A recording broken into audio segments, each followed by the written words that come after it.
আরবি ভাষায় ওয়াকাফা শব্দটি এসেছে ওয়াকফ, যার অর্থ সম্পত্তির হাতবদল। ভারতে যখন কোনো ব্যক্তি মুসলিম আইনের আওতায় ধর্মীয় বা দাতব্য কারণে তার সম্পত্তি দান করেন, তখন সেটাকে বলে ওয়াকফ সম্পত্তি। এর মধ্যে মসজিদ, মাদ্রাসা, এতিমখানা, আশ্রয়কেন্দ্র বা শুধু জমি সবকিছুই থাকতে পারে। যে কাজের জন্য সেটি দান করা হয়েছে সেটি ছাড়া অন্য কোনো কাজে ওয়াকফ সম্পত্তি ব্যবহার করা যায় না এবং এটি কাউকে বিক্রি বা হাত বদলও করা যায় না। অন্যভাবে বললে ভারতের হিন্দু সমাজের মধ্যে যেটাকে দেবোত্তর সম্পত্তি বলে গণ্য করা হয়, মুসলিম সমাজে মোটামুটি তারই অনুরূপ সংস্কার হলো ওয়াকফ।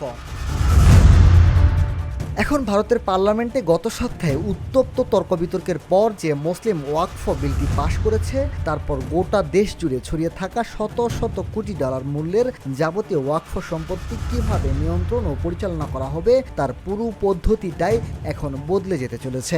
বিলটি নিয়ে পার্লামেন্টের নিম্নকক্ষের লোকসভায় গত বৃহস্পতিবার দীর্ঘ বিতর্ক ও ভোটাভুটি গড়িয়েছে মধ্যরাত পর্যন্ত। প্রধান বিরোধী দলগুলো বিলটির বিরোধিতায় একজোট হয়েও এর পাশ হওয়া ঠেকাতে পারেনি। পরদিন রাজ্যসভাতেও অনায়াসেই উতরে গেছে সরকারের আনা এই বিল। বসুন্ধরা, উত্তরা, বনশ্রী, কুড়িল ও বাড্ডা সহ রাজধানীর বিভিন্ন স্থানে অভিজাত ও অত্যাধুনিক মানের ফ্ল্যাট কেনার এক নির্ভরযোগ্য প্রতিষ্ঠান প্লেজেন্ট প্রপার্টিজ লিমিটেড। তাই আপনার স্বপ্নের আবাসনের জন্য আজই যোগাযোগ করুন।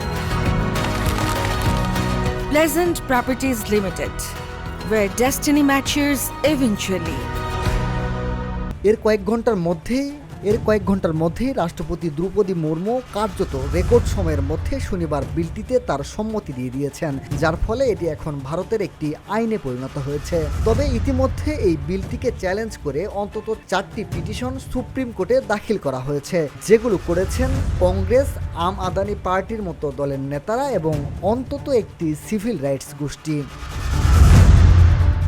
তারা প্রত্যেকেই দাবি করেছে এই বিলটি চূড়ান্ত অসাংবিধানিক এবং দেশের সংখ্যালঘু নাগরিকদের মৌলিক অধিকার লঙ্ঘন করছে। অল ইন্ডিয়া মুসলিম পার্লামেন্টস ল বোর্ড সহ ভারতের মুসলিম সমাজের অসংখ্য সংগঠনও ঠিক একই যুক্তিতে বিলটির তীব্র বিরোধিতা করে আসছে। কিন্তু সরকার পাল্টা যুক্তি দিচ্ছে, দেশে মুসলিমদের ওয়াকফ সম্পত্তির পরিচালনা পদ্ধতিকে স্বচ্ছ ও দুর্নীতিমুক্ত করে তুলতেই এই আইনটি প্রণয়ন করার দরকার ছিল। ভারতের প্রধানমন্ত্রী নরেন্দ্র মোদী ওয়াকফ বিল পাশ হওয়ার ঘটনাটিকে দেশের জন্য ওয়াটারশেড মোমেন্ট বা এক পালাবদলের মুহূর্ত বলে বর্ণনা করেছেন। নিজস্ব এক্স হ্যান্ডেলে তিনি পোস্ট করেছেন, যে পদ্ধতিতে এতকাল ওয়াকফ বা মুসলিম সম্পত্তিগুলি পরিচালনা করা হতো, সেই ওয়াকফ সিস্টেমটাই দশকের পর দশক ধরে স্বচ্ছতার জবাবদিহিতার অভাবে সামর্থক হয়ে উঠেছিল। তিনি আরও লিখেছেন, পার্লামেন্টে যে আইনটি এখন পাশ করা হলো তাতে এই পদ্ধতিতে স্বচ্ছতাই শুধু বাড়বে না, নাগরিকদের অধিকার সুরক্ষিত হবে। লোকসভায় ভোটাভুটির সময় বিলটির পক্ষে যেখানে 288টি ভোট পড়েছে, সেখানে বিপক্ষেও কিন্তু 232টি ভোট পড়েছে। সুতরাং পার্লামেন্টেরিয়ানদের একটা বড় অংশই বিলটির তীব্র বিরোধিতা করছে।